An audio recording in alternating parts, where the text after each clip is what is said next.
darkness surrounds us. It's time to light up the night.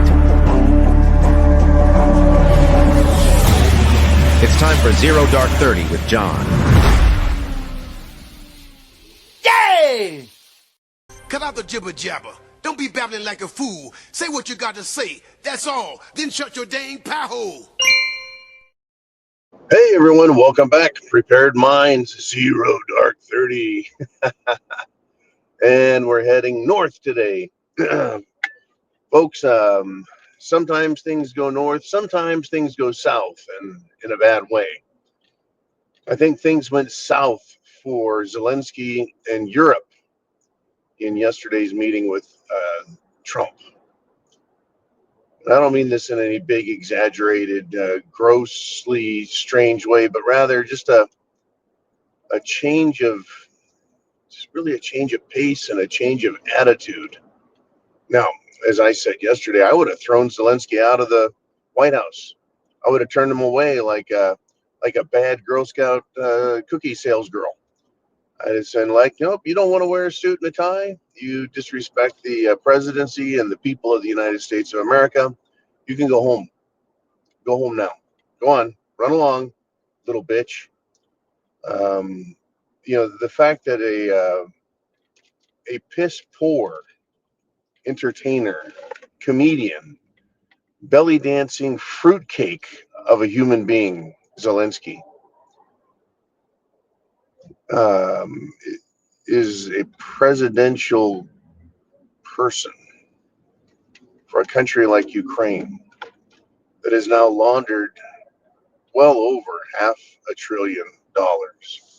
It goes to show you the world is not what it seems. In any event, Trump met with Putin a couple of days ago in Alaska, and the world hates Putin, right? Everybody hates Putin. Well, why should they? Because the TV says so? Because the likes of Hillary or Nancy Pelosi says so? That's not reasoning at all. That's not thinking. That's not even remotely anything. What I got to tell you, though, is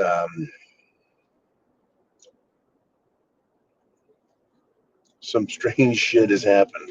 Hang on.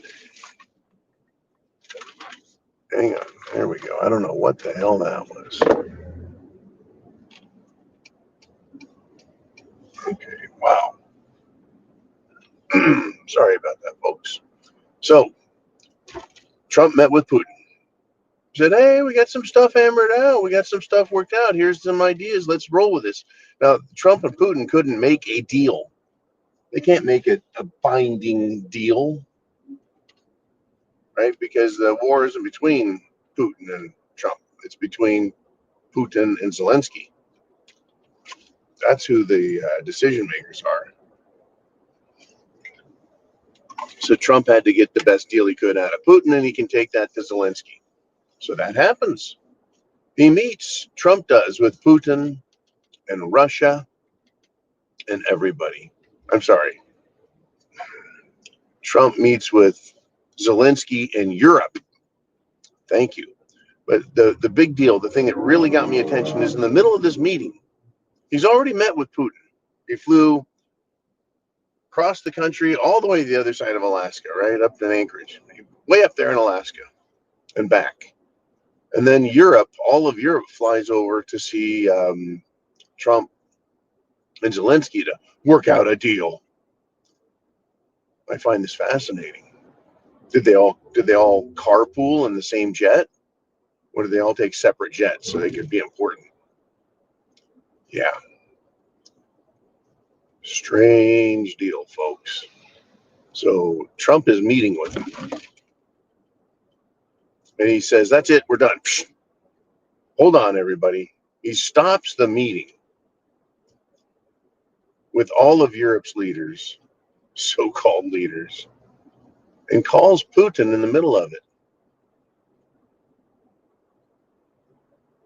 I don't know what kind of fucking move that is, but it certainly caught my attention.